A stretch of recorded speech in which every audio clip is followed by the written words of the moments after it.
Assalomu alaykum, qarindoshlar, qanday ahvolinglar? Men Amerikadan doktor Mehmet deyman.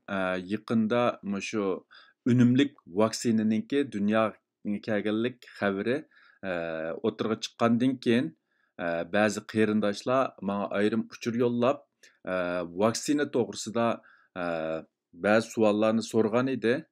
Men tuvanda bu vaksina to'g'risida ba'zi ma'lumotlarni sizlar bilan o'rtoqlashmoqchi, hammanglarning diqqat berib anglashinglarni umid qilaman.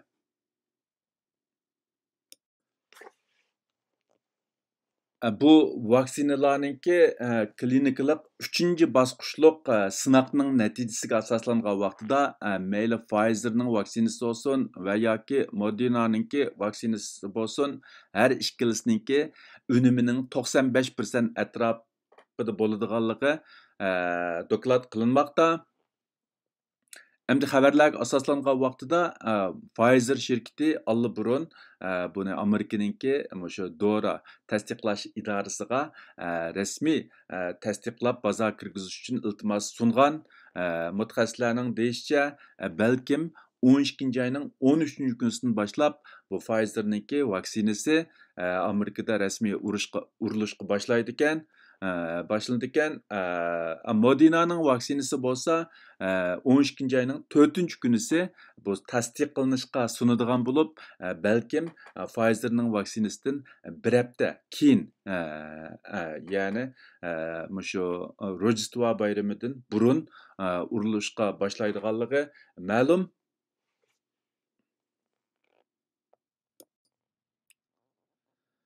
Unumlik vaksina dunyoga keldi. Undaqda bu vaba qisqa vaqt ichida kontrol bo'lamdi.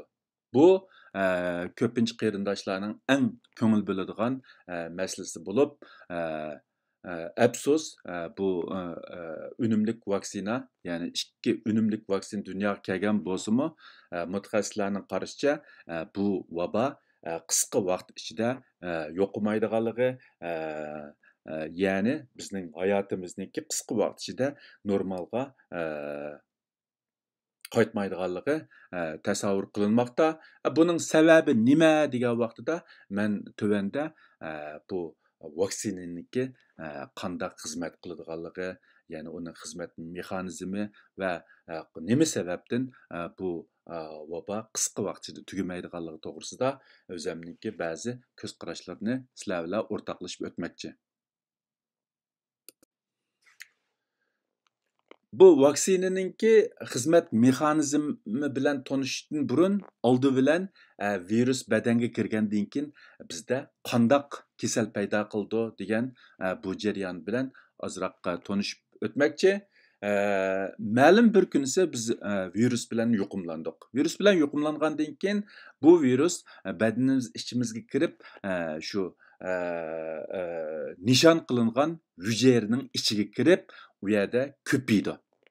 Köpüp ma'lum chekka yetgandan keyin bu hüjayrani zaxmi qilib, u hüjayraning ichidan qon iqimiga kirib, anandan keyin qon iqimi orqali texmi ko'p hüjayralarga yuqidi va texmi ko'p hüjayralarning ichida ko'pib, texmi ko'p hüjayralarni zaxmi qiladi. Bu virusninki badanimizda kasal paydo qilish mexanizmi.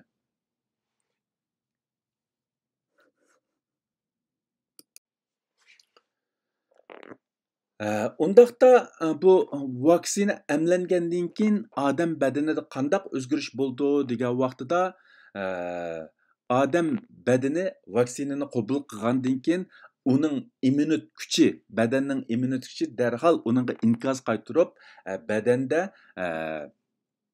u virusga qarshi immunit kuchi, ya'ni antibody shakllantirishga boshlaydi. Bu antibody shu virusni to'niganligi uchun u virus badanga kirgan vaqtida u virus bilan darhol berikib, virusninki hujayra ichiga kirib ko'payishini va hujayrani zaxmi qilishini to'sib qoladi. Hozirgi tadqiqotlar natijasiga asoslangan vaqtida bu yangi ishlab chiqarilgan vaksina jami 2 qitim urilishga to'g'ri keladigan bo'lib, birinchi vaksinani birinchi kunisi urgan bo'lsa, ikkinchi vaksinini shu birinchi vaksina urgandan keyingi 22 kun bilan 29 kunning orasida urdiganligi ma'lum. Birinchi vaksinani urgandan keyin bu badanda shakllangan antibodining miqdori 29 kuni eng yuqori darajaga ko'tarilganligi, andan keyin ikkinchi qitimliq vaksinani urgandan keyin bu badanda shakllangan antibodining miqdoriniki 57 kuniga vargan vaqtida yuqorilaydiganligi ma'lum. Bu vaksina udurilib antibodiniki shakllanishga boshlagan vaqti odatda bir haftadan boshlab bir necha haftagacha davom qiladigan bo'lib, shunga vaksina udurgandan keyin uninki badanda shu immunit kuchi, ya'ni antibodi shakllantirish uchun belgilik vaqt kerak.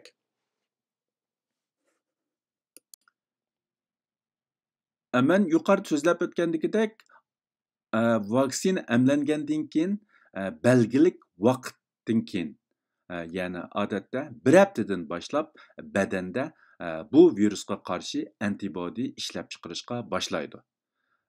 Undan keyin biz ma'lum bir kuni virus bilan yuqumlansak, bu virus badan ichiga kirib, shu nishon qilingan hujayraning ichiga kirib ko'payishga tamshalgan vaqtida bu virusga qarshi antibodi u virusninki hujayra ichiga kirishni to'sab qoladi.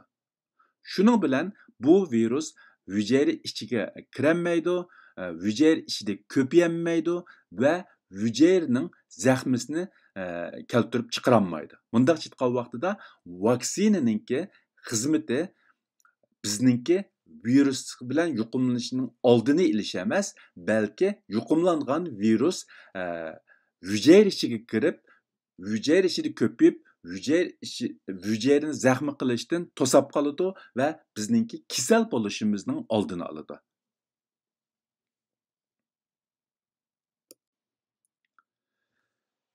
Vaksina badanda qandaq rol o'ynaydi? Men yuqorida bu jihatda azroq tushuncha berib o'tdim.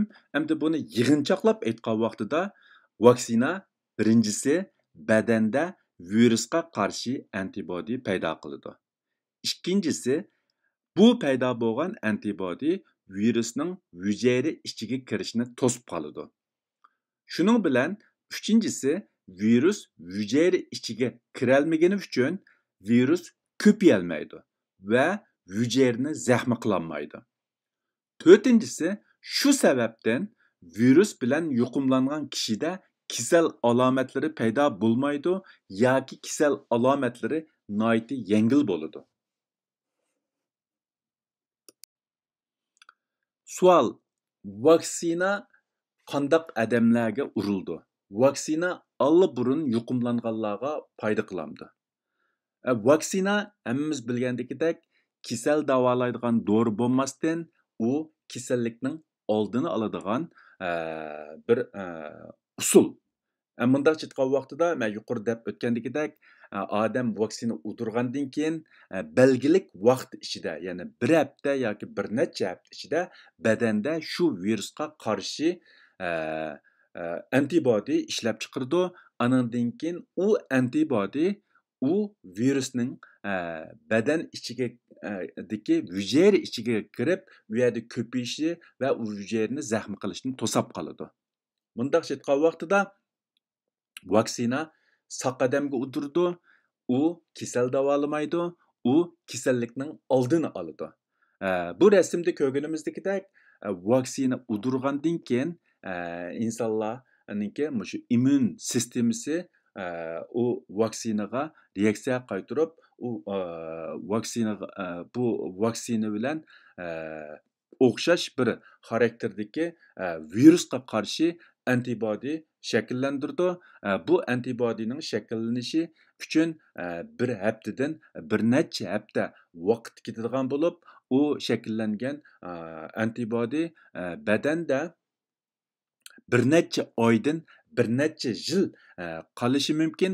Hozirgi tadqiqotlarga asoslangan vaqtida bu vaboga qarshi vaksinaning ta'siridan badanda shakllangan antibodilar 6 oy ichida yaxshi unum beradiganligi, ya'ni ko'p sondagi odamlarda bu antibodilar u odamni virusdan qo'g'daydiganligi ma'lum.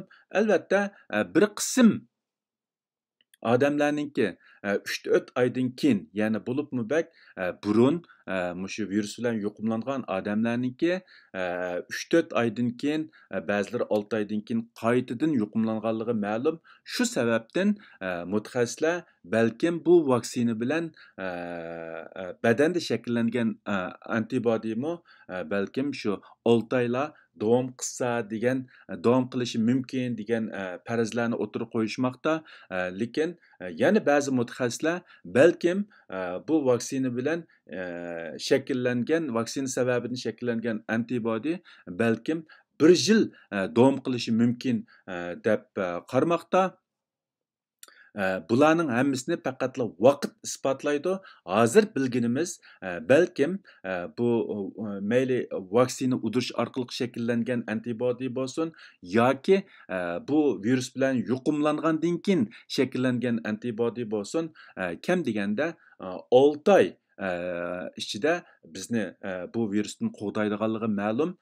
Uningdan uzun qanchalik vaqtlarda, ya'ni badanda bu vaksinadan shakllangan antibodi qancha uzun davom qildi degan vaqtida bu faqatla vaqt isbotlaydigan masala. Hozir bu jihatda men ko'p to'xtatolmayman. Endi gapni yig'inchoqlab desam, shu vaksina saq odamga urildi, u kasal davolamaydi.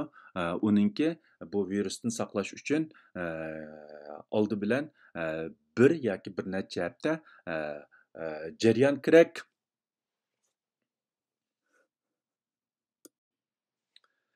Savol: vaksina emlanganlar bu virus bilan yuqumlanamdi?